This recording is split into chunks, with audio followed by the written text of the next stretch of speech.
I talk, you listen, or you turn the channel. Either way, I'm still going to talk.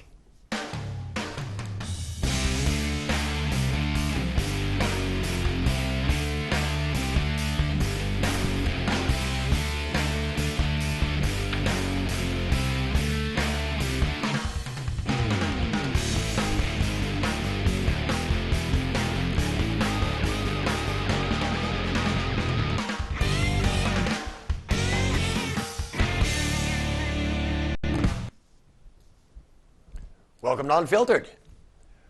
I'm going to start tonight because, of course, we taped Thursdays, which was yesterday. My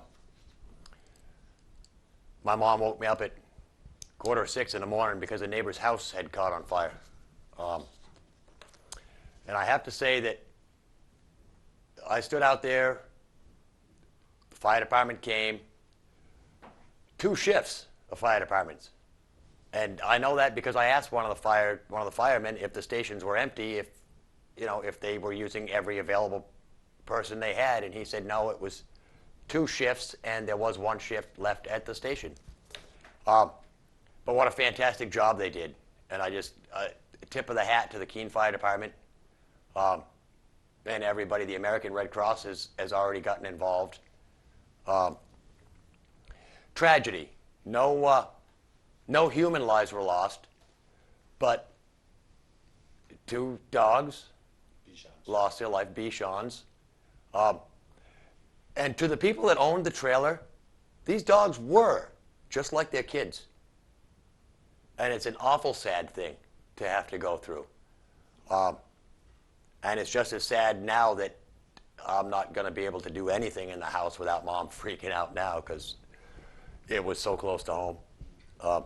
Funny thing is, she said, first thing I did was turn off the furnace. My mom. And I don't know, because in her mind, if our house was going to catch on fire, she didn't want the furnace running, apparently. So, but yeah, those close proximity up there in Tanglewood, and just a horrible thing. And God, those firefighters, supermen is what they are. I remember being a Marlboro firefighter, and I didn't fight many big fires, but I did fight a couple, and a couple in the winter. And people forget about the fact that not only are the firemen facing smoke inhalation, of course, in a smoky room with the breathing apparatus on, you can't see. You do everything by feel and hearing. And it's pretty chaotic. There are bells going off from low air bottle warning bells. Ice underfoot. And not to mention, I mean, one of Mom's remarks was, at least they've got warm stuff to wear.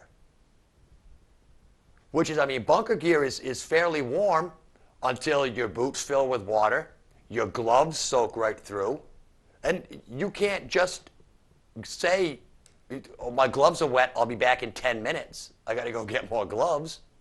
No, you stay there, you work, and, I mean, these guys, I think they were there probably 2 hours, 2.5 hours, the main force, before they started filtering out and left just the cleanup guys there. But right hard at work, and it's back-breaking work. I mean, they've got some of these tools they use, the fireman combination tool that they use to pull ceilings out with and pull clapboards off the houses with.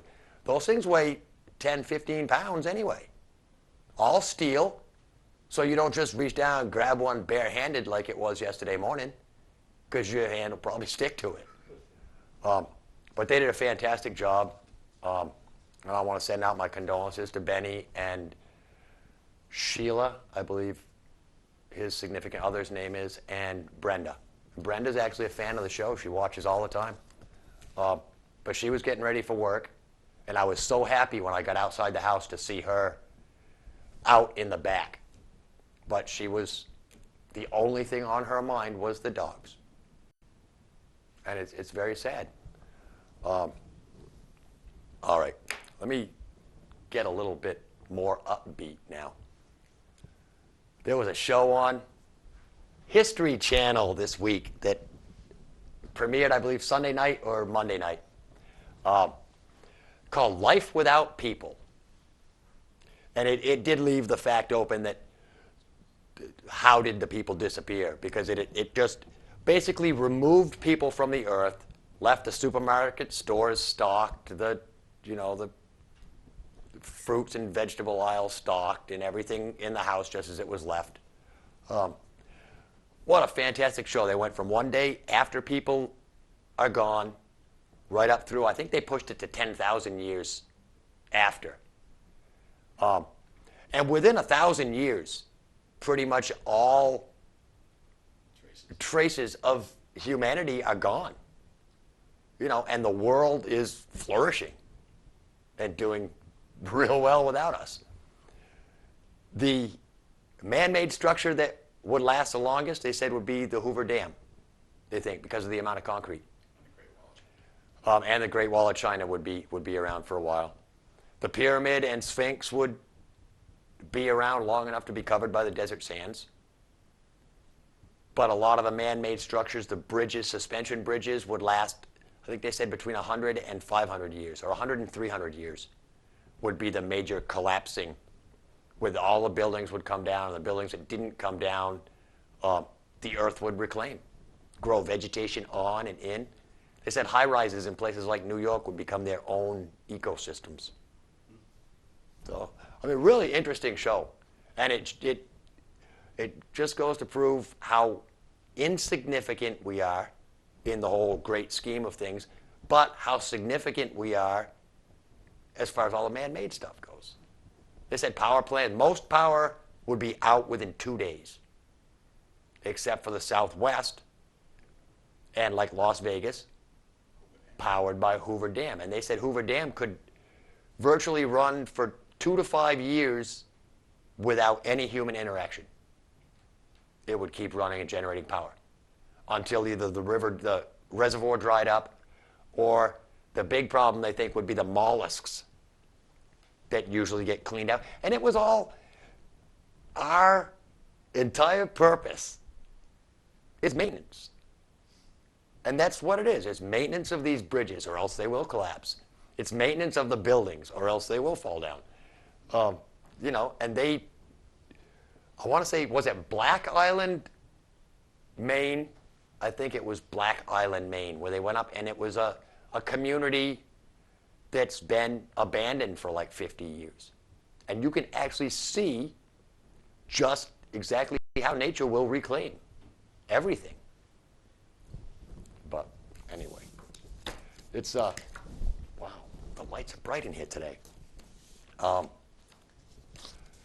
It's almost time for crew call, but I got a couple minutes. So let me, filler, what was I going to do for filler? I don't know. College safety, no. That's all right. No, that's at the end. Super Bowl's coming up. Patriots won again. I'm just skipping around. I want to talk about the Super Bowl a little bit later, too.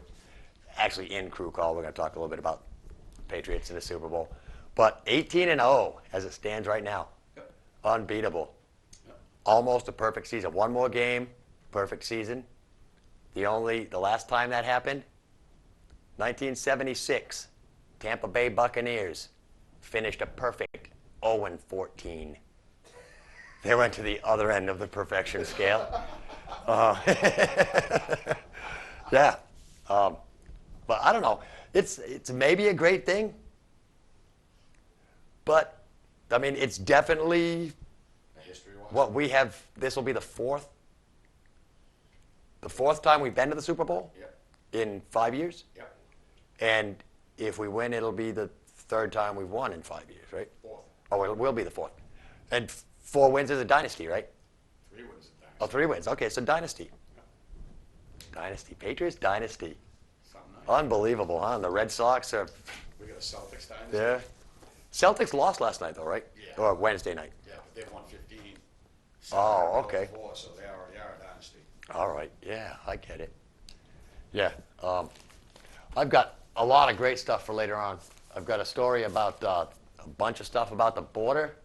I've got college safety, which I missed last week. Wasn't that, Jason, interesting last week? Yes, it was very interesting. That was one, man, I probably should have done 2 hours with him. Yeah, you could have. But he's gone. He'll be back in April. We'll try to get him back on then. Because, yeah, just so articulate and intelligent, seems to be doing life right. All right. I guess we're into crew call. I guess. Full crew again tonight. Greg on camera 1. And Greg this past weekend was over in Marlboro helping to put on the Improv Smackdown. And if any of you saw that, it's been aired a few times. And great work. Yeah, it was very, very well put together. And I guess his talk that it may be a monthly show. Try to get it at least monthly, maybe weekly. I'd like to be involved because I think I could be funnier than any of those guys. Maybe. I don't know. Camera 3 is Mike, back with us again. Hey, guys. You started a new job this week too, didn't you? Yeah, I did.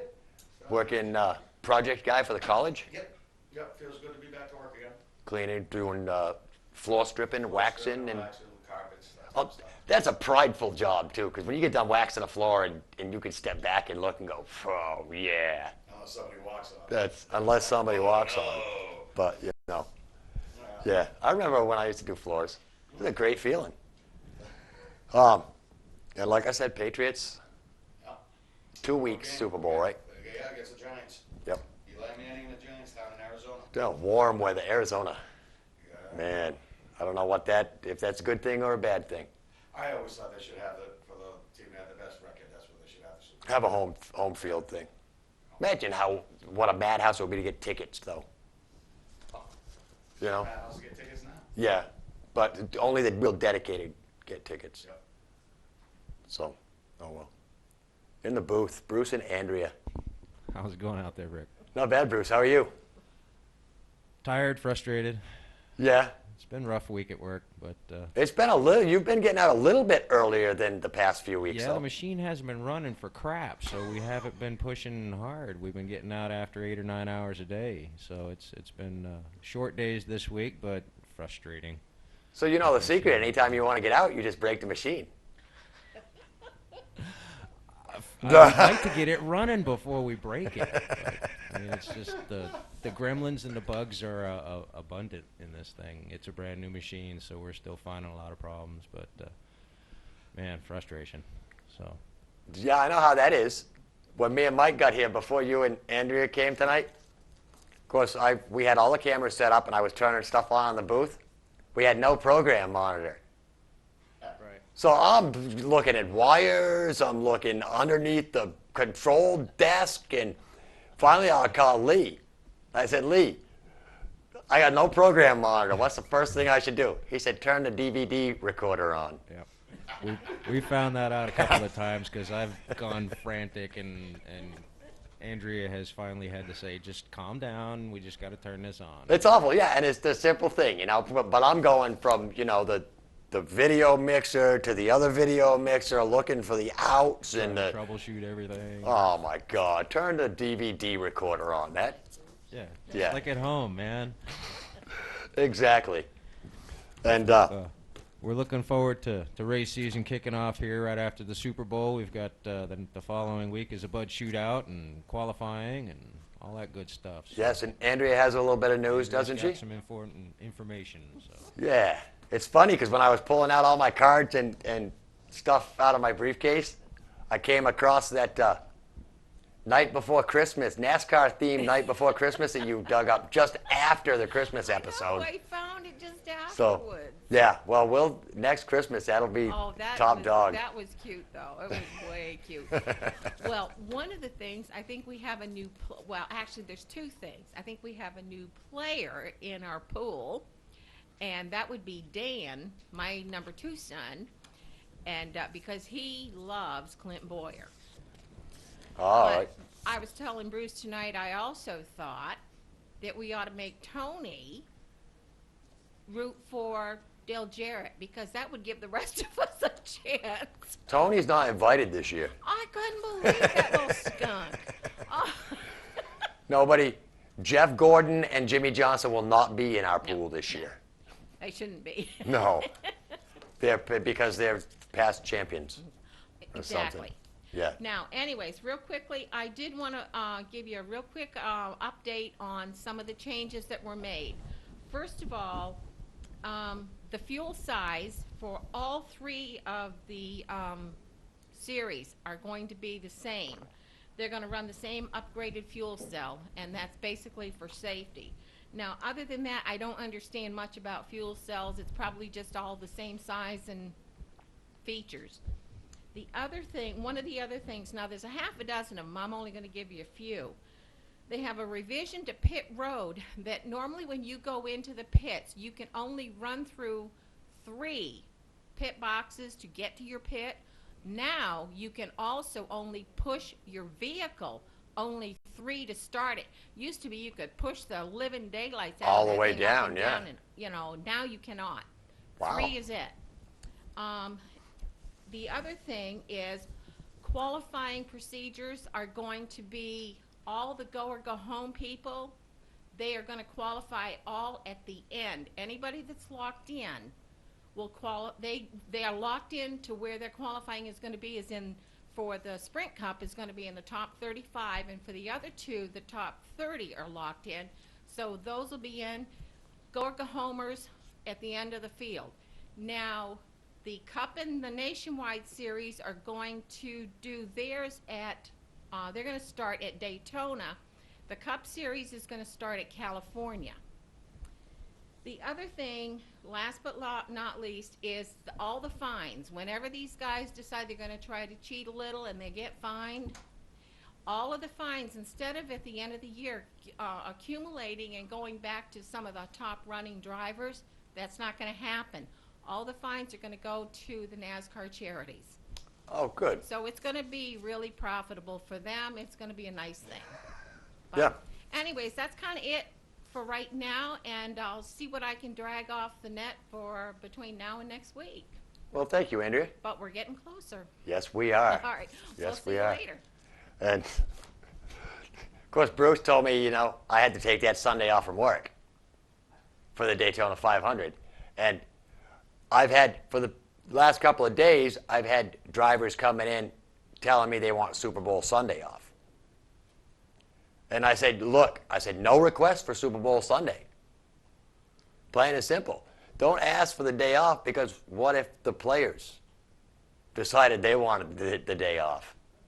You can't just, if you've got a job, you've got a job. And that's exactly what I told Bruce about the Daytona 500. I'll watch what I can of it with you, but I got to go to work.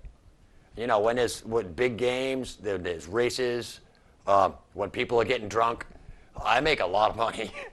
So lately it's been horrible, though. The past couple of weeks have been, I mean, talk about recession. I'm like, I don't need an economist to tell me about recession. I'm a pizza delivery driver. I know recession because people order less, and the people that still are ordering the same tip less. And that's the first thing they give up. Yeah, you ain't gone yet, Mike? No. It's a long trip. You better get going. All right, I'll see you guys. Head down there. Sure Tarzan will be looking for you. Make sure you say the right password. Tried to trip me going on the stairs last week. Well, that's all right. You're round. You'll make it to the bottom, all right. I rolled pretty good. Love you too, Rick. All right, see ya. All right. We didn't get to this last week because my guest was just such a great guest. And campus safety. And now the college is back. And, God. Although I did, another guy opened the door and I told him, just let it close. You're not supposed to do that. Some of these young kids, man, I'm going to have to stand down there and just, you know, lecture people about letting other people into the dorms. Tonight, personal risks and under the influence. Yeah, because after all, what are you in college for? Uh, as far as personal risks, I mean, it's basic, common sense stuff. Stalkers. If you notice somebody stalking you, following you, I mean, be aware of what's going on around you.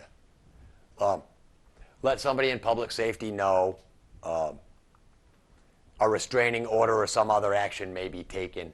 There are steps that you can take to protect yourself against somebody who's always harassing you. Obscene phone calls. Now, this is something, if you get an obscene phone call, just hang up. Don't say, oh, this will be fun for a little while. And don't play along just for the sake of playing along. Don't engage the unknown caller in conversation or give away personal details. Keep track of the times of the phone calls, what's said during the phone calls, and then turn everything over to the staff. Save any voicemail messages too. And the same way with computer stuff. The whole MySpace, computer bullying thing. Make printouts. You know? Protect yourself. Get the evidence. I mean, the new movie that's coming out is called, what, Untraceable or whatever? About the computer stalker that's killing people over the internet or killing people somehow with the internet. But it's, a lot of people think that when they use their computer, they're completely anonymous. And you are not. The FBI has a special division just for computer fraud and things like that. Another thing, don't walk around alone. You know, always stay in groups, buddy systems or whatever, you know. The military teaches you that. Call campus escort. I believe Keene State does have a campus escort service. If you need to go someplace, call them. And stay in well-populated, well-lit areas. This is one. The element of surprise. A lot of people that are attacked these days are attacked and they never even see it coming because they're jogging or they're walking and they've got their iPod earbuds in and they are oblivious to anything that's going on around them. Pay attention to what's going on around you. It may save your life. And if you're being followed, head towards crowds, lights, buildings, somebody's house, even if you don't know whose house it is. Walk into the yard, knock on the door if you think that you're in danger. To ensure your personal property stays safe, I talked about this a little bit 2 weeks ago. Don't leave your valuables in plain sight. Don't have a lot of valuables. Keep your blinds closed at night so people can't just look in and see what you have.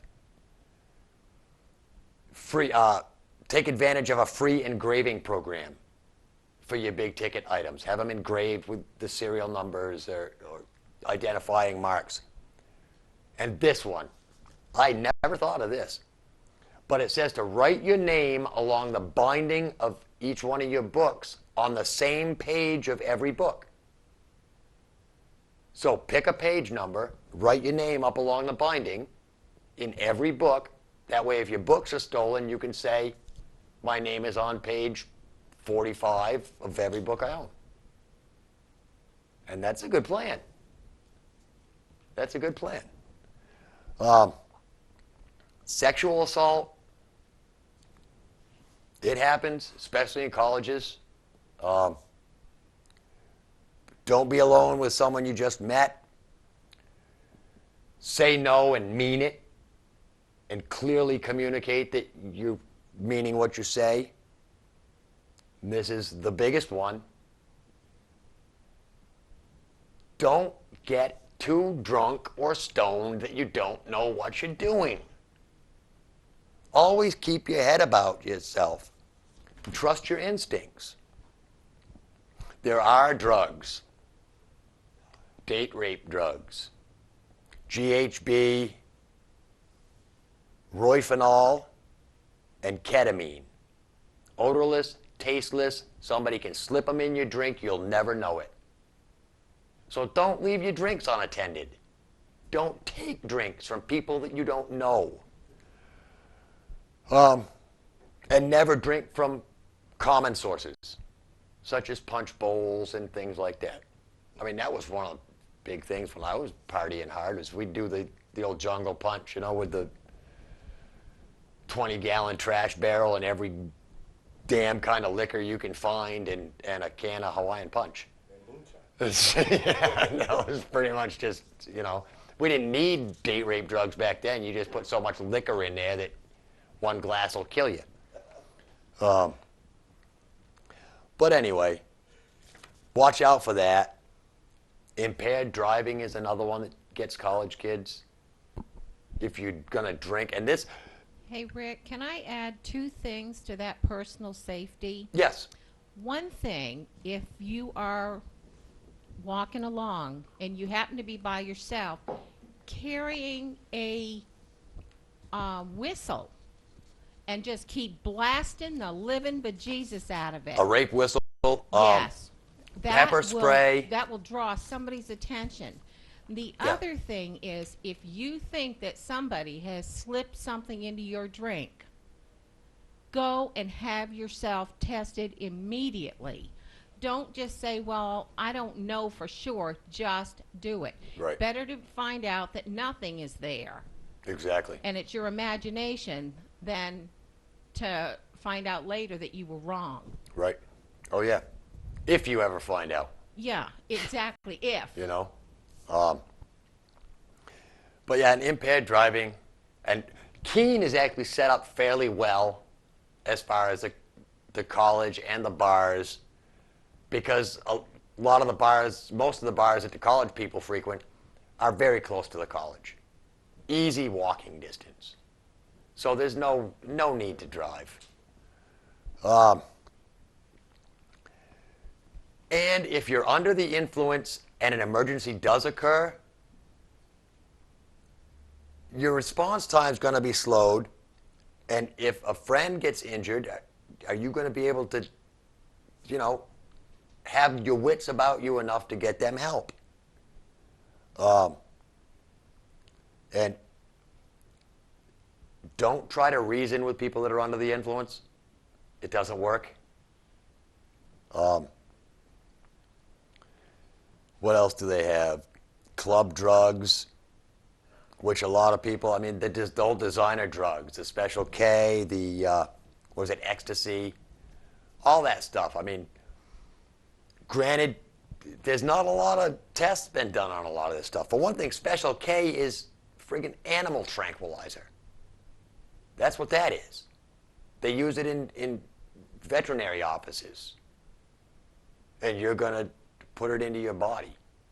It's not college thinking.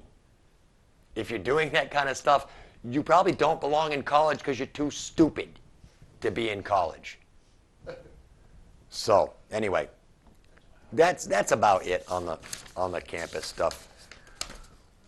The laptop theft is one last thing. Laptops are a big ticket item. And a laptop is the type of thing where you don't have to be away from it for very long for somebody to have it and be gone. So just, I mean, pay attention to what you're doing. Don't leave stuff unattended, even if it's just for a minute. Because that's all it takes for crime, is just a minute. And there are people out there who aren't honest. Oh, well. Anyway, how's we got Mike down in the bunker already? All right, we'll take it downstairs to Tarzan in the bunker for Jungle Talk. How's it going, buddy? What the hell's going on out there, Ricky, baby? How you doing? This is jungle out there. And the family in the jungle, we lost 2 family members today. And I think they're on Sparrow Drive or Sparrow Street. And my condolences go out to those folks who lost their pets. And I'm sending out to you people, you can come over and play ball with my dogs anytime you want. You can run them ragged. You can run them into the snowbanks. They'll probably have a good time just like your old dogs did. And I really appreciate the article in tonight's paper. And I want to fix a faux pas from last week and say my condolences to the family of the Navy pilots or Navy personnel in that helicopter crash down there in Corpus Christi. My thoughts are with you tonight, and they have been since that happened. Yeah, that was a bit of your segment that got kind of lopped off because your microphone wasn't plugged all the way in. Yeah. So, Well, when us bunker maniacs, we down here, we didn't check our cord, and we apologize for that dead air last week. Nobody wants dead air. Oh, no. Nobody. And I wanted to say something about the Cheshire TV showed 6 nights in a black belt the other day, and I think they ran it again today, and I really appreciate them running that. I couldn't get down there to watch the play, and that guy was a hero from this town, and I don't know if anybody has had a chance or hasn't. They need to see this this play. It will touch you in a certain way, like it touched me. And getting on in age, Rick, I wish I could join the local fight club, but being almost 52 as of next Thursday, I think Tarzan will stay away from the fight club. But I do have one thing for the fight club. I do have a heavy bag, and if anybody of the members of the fight club happen to be watching, I'm in the phone book, CAYES. I got a punching bag you cats can have. You know, There we Rick, there's a count of 3,931 U.S. casualties as of today. I don't know what else to say, Rick, but that's a shame. That's a hard number to come by, and I'm really getting tired of it. I don't know, what do we call this again? We call it a holy war that we're in over there? yeah. That's, by all appearances, that's what it seems to be, is a holy war. Right on, brother. And, there's a mayor out of Alice, Texas. She's charged with kidnapping a Shih Tzu she was supposed to be watching. She was watching the dog, called the lady up, said the dog died. Oh, wow. What a pain in the butt. Can you imagine getting a call? Then it turns out the TV crew tracked down poodles over in South Texas, 10 miles away. Now, Isn't that unbelievable? this mayor's up for charges of kidnapping. Whatever happened to the SPCA down there in old South Texas there? You think they might have had a couple dogs there that the mayor could have maybe adopted, right? Right, you bunker maniacs over there? I don't know, Rick. That was quite the story, Yes. and I thought that was very low of the freaking mayor to pull that act like that. Yeah, that is crazy. That is crazy, And Heath Ledger, that's crazy too, Rick. This death of Heath Ledger, I've seen a few of his flicks, but I haven't seen the one that was the most controversial. And I'll probably get a chance to see it. I'll probably take the time out to see it because I enjoyed him in other flicks, and his new Batman movie, it seemed to reflect a lot in his real life and his real personality, the way he felt. I've never heard of someone sound so dark and mysterious just in a plain old interview after the filming one day. And it seemed very strange that this happened. Maybe it was accidental. I hope it was.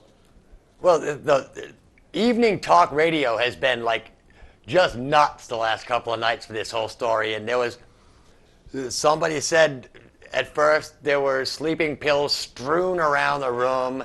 And then it was, no, they were just on the nightstand in their bottles. And then there was talk about a rolled up $20 bill that they actually tested and found no drugs on it. Apparently Heath Ledger just liked to roll his money. Some people do. Right, they do. I don't know why. But I don't know. It's another one of those whole, we're going to obsess about the whole Heath Ledger thing now. Isn't it amazing, though, Rick? They said is. they're strewn all over the bedroom, this, Yeah. that, and the other thing. It turns out none of it was true. I heard one of those radio talk guys say, geez, he didn't have to kill himself just because he had to date Mary Kate Olsen there. Yeah, You she know, pulled that a good was- one too, Rick.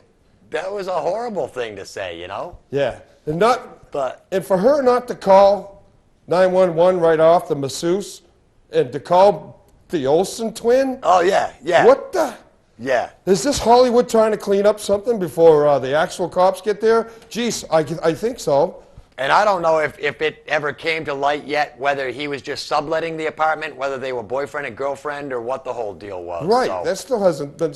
Good point, Rick. You know, you had some really good points tonight too about safety on the campus. I think you were talking about it. yeah, Yeah, really good points. And I happened to catch the Cinemaniacs, and I really dig this show now. It took me a couple of times to get used to the two of them, but now that I've watched it a couple of times, I'm more than interested than watching it. I'm looking forward to it every time they're on, and I want to say they did a really good job. Have you seen it at all? Oh yeah, yeah. They do it. Lee and Tom do a fantastic job. Fantastic, At kick Cinemaniacs. butt job, man.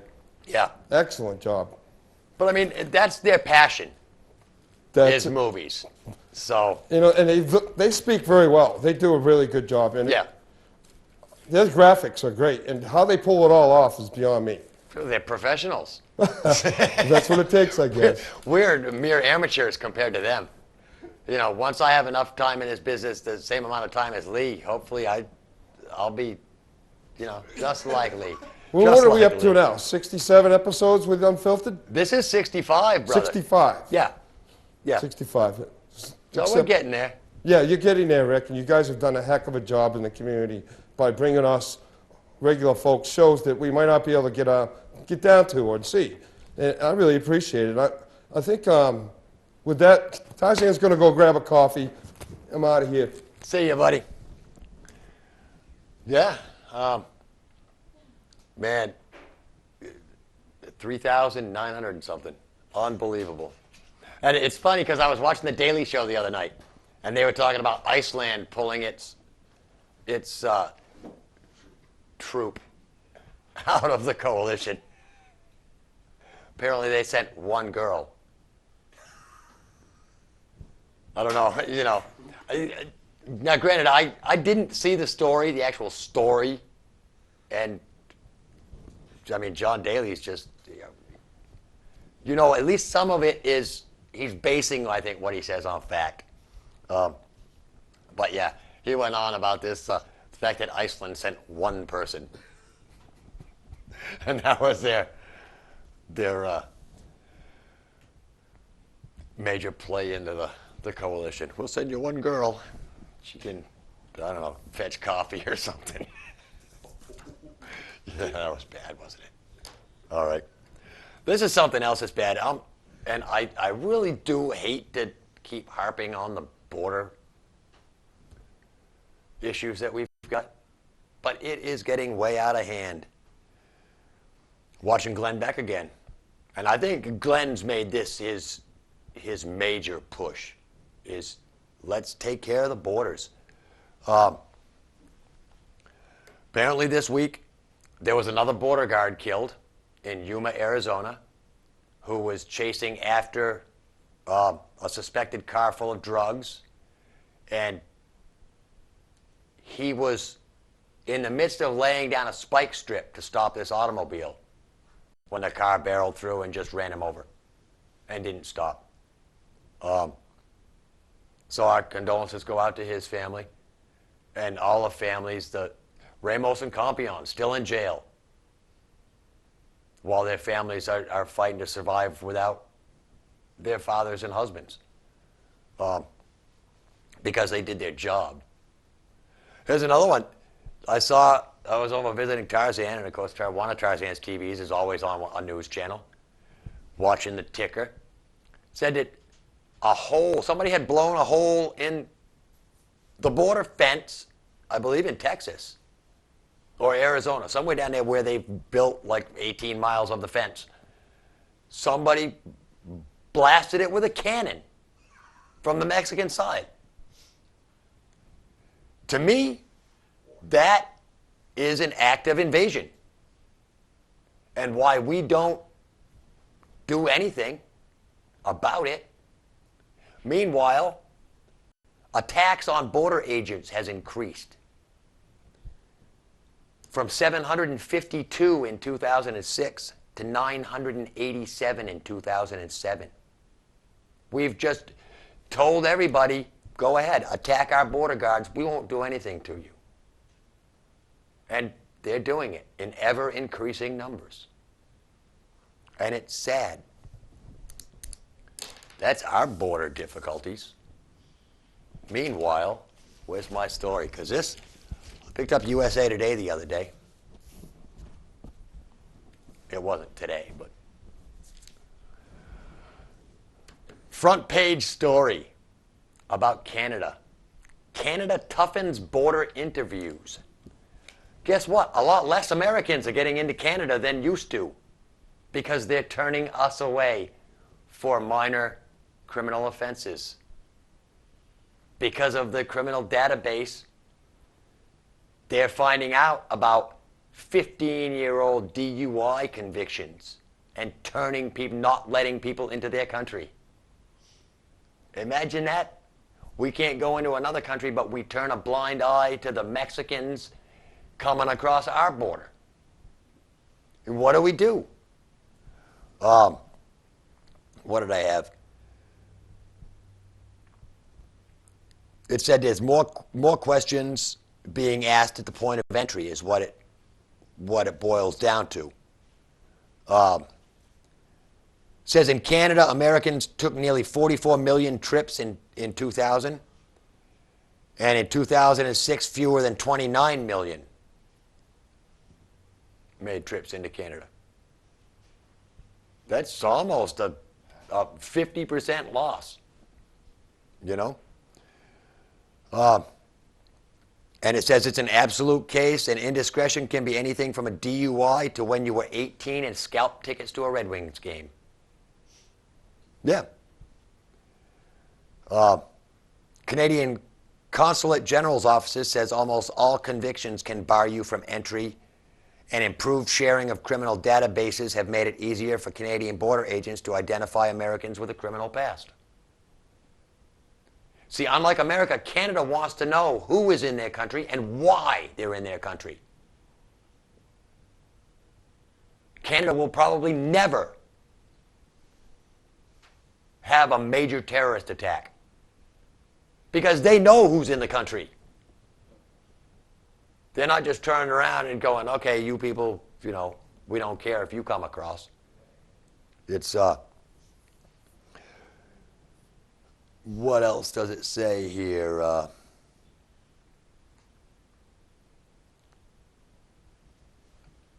A big difference has been a question asked more frequently of visitors, which is, do you have any criminal offenses? And it said normally that wasn't a question that would be asked to U.S. residents coming into Canada. It was kind of an honor system thing. But now they're cracking down since 9/11. And it's very crazy, you know? Meanwhile, they want us to trade our stuff with them, and I don't know. Another great story I had was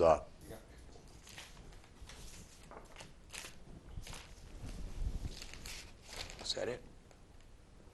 The fact that all of our manufacturing has been sent elsewhere.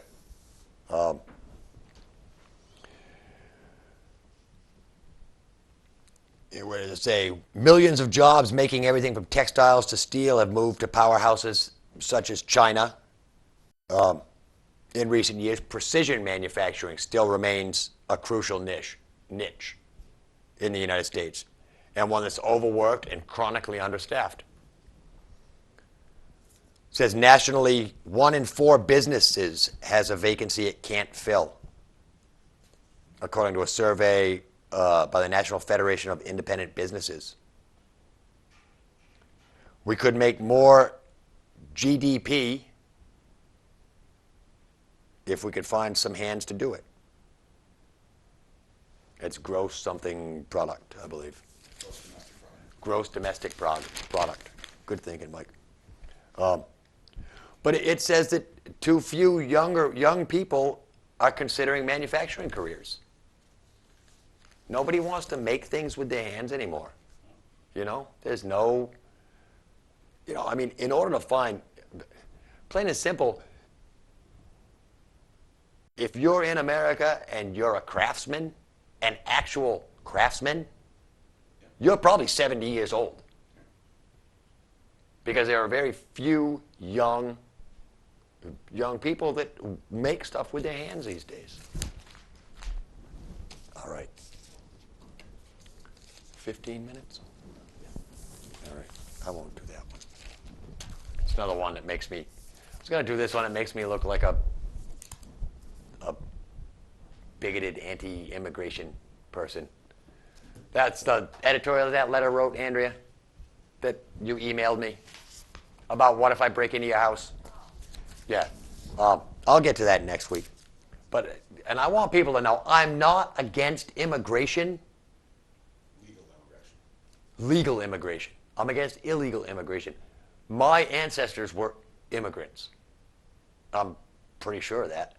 And at this point, and actually I decided just the other day when I got mad at something that was said on TV by some Yahoo that was talking about immigration and stuff. And at this point, I consider myself a Native American, and I should be afforded as many rights as a Cherokee or an Apache. I was born in this country. This is my country. And granted, they've been stripping everything away from Cherokees and Apaches and Sioux and Blackfoot. But it's becoming very apparent that as Native Americans born in this country, we are becoming a minority. And it's not very nice to become a minority in your own country. This is my country. I demand that we're a majority. And I don't care how we do it. And I'm not talking just WASPs, you know, the white Anglo-Saxon Protestants. I'm not all about the whole white power and anything like that. I'm talking about people born in America, black, white, brown, pink, purple, blue. I don't give a crap. Born in America or legally here. All right. Let's talk about the Super Bowl. I got some. Yeah. And well, let's not talk about the Super Bowl. Let's talk about selling the Super Bowl. Let's talk about the amount of money that's going to be made from the Super Bowl. No, this is all made money. This is no losing here. This is companies. This is companies. This is the fact that, where is it? $2.7 million for 30 seconds worth of advertising time. Man, if I could get $2.7 million for 30 seconds on my show, I wouldn't be on the air. I would have done 30 seconds and quit. You know? Man. A lot of promotions go into the Super Bowl. And with advertising that big and that expensive, these companies are going to make their money. KFC's got a contest this year. I don't know if anybody's seen it. It started this week. It's called Show Us Your Hot Wings. And you can go to showusyourhotwings.com and upload a video of yourself doing your favorite arm flapping chicken dance. And the most creative dancer is going to win a KFC catered Super Sunday party package that also includes a new flat panel TV, limo service for the guests, and a cleaning team to clean the house the next day. Nice prize, huh? In addition to that, Kentucky Fried Chicken is KFC. yeah, KFC. I'm sorry. Is asking Super Bowl pros, and KFC's sending letters to Patriots and Giants players, as well as halftime performer Tom Petty, asking them to do the chicken dance in the end zone, or for Petty on stage. And if anyone does it, KFC is going to donate $260,000 to Colonel Scholars, which provides college scholarships. Huh? Someone will do it. Yeah.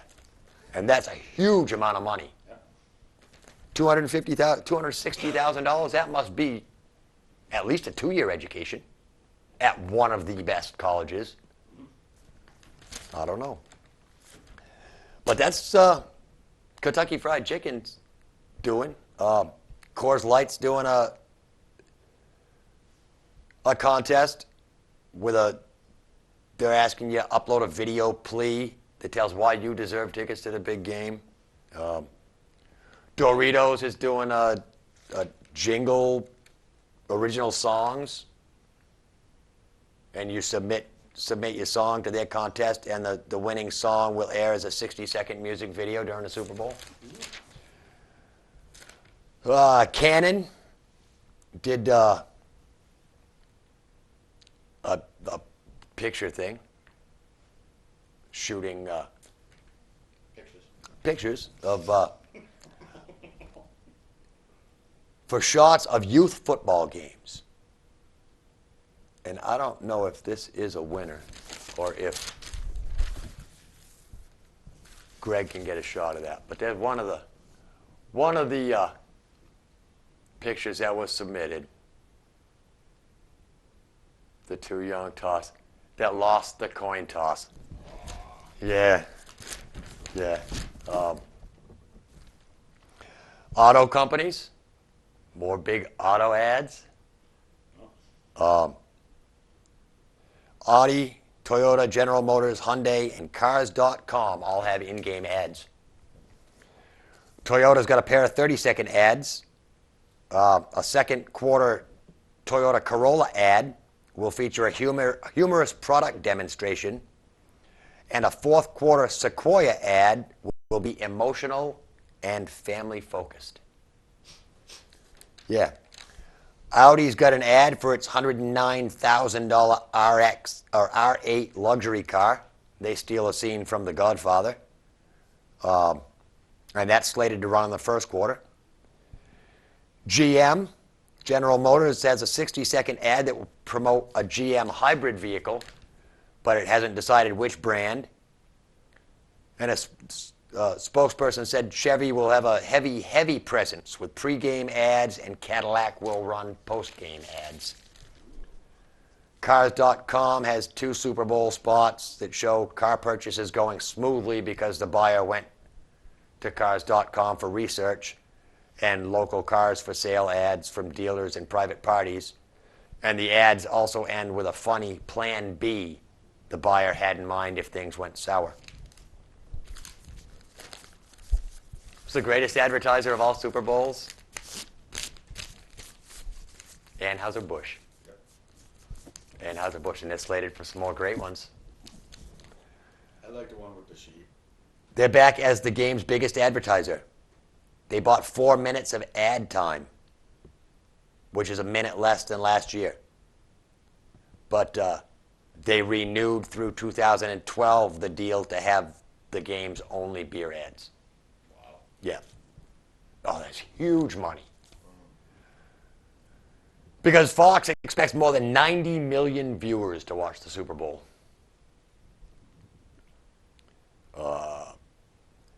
Anheuser-Busch made about a dozen ads and will pick 6 30-second spots and 1 60-second spot. They said, and that's based on consumer testing. And this creative managing director says people are really connoisseurs of commercial in the Super Bowl.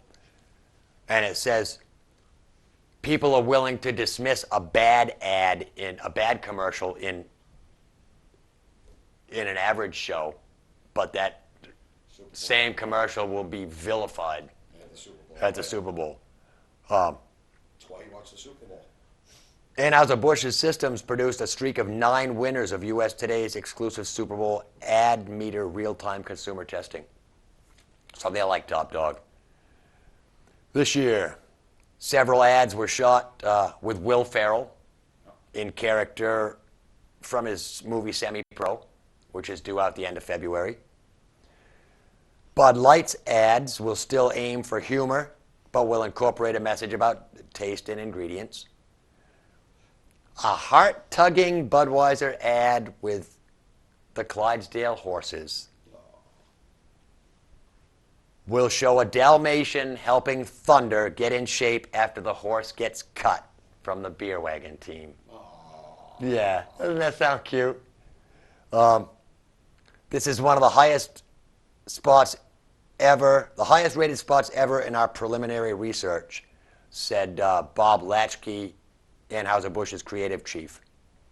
People are so bombarded with cynicism and quick burst messages. This message talks about nice things.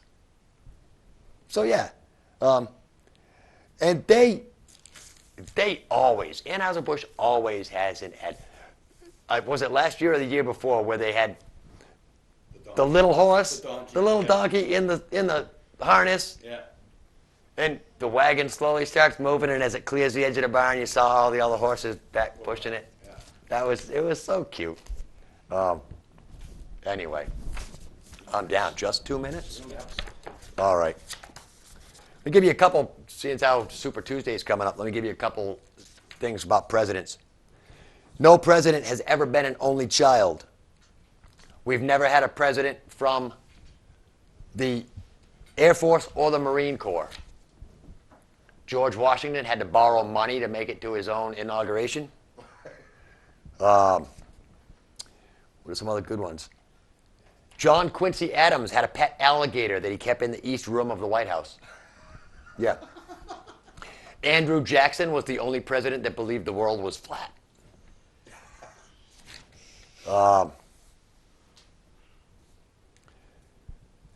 Grover Cleveland was a draft dodger.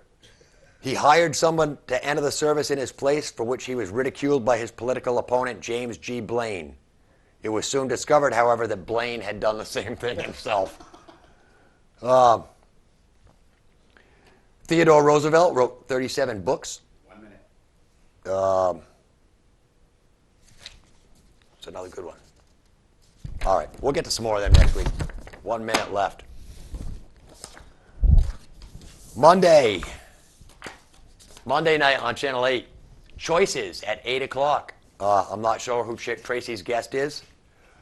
Monday night at 9 o'clock, Cinemaniacs, great new show. Coming up right after Unfiltered tonight, No Spin. Chris won't be there. He had to take his wife out to dinner. It's her birthday, and happy birthday. Meanwhile, Mitch Greenwald will be filling in for Chris.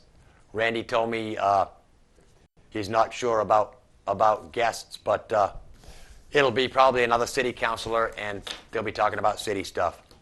I want to thank my crew, thank my sponsors, Mom's Tattoo, Gemini Screen Print, Cheshire TV. Peace.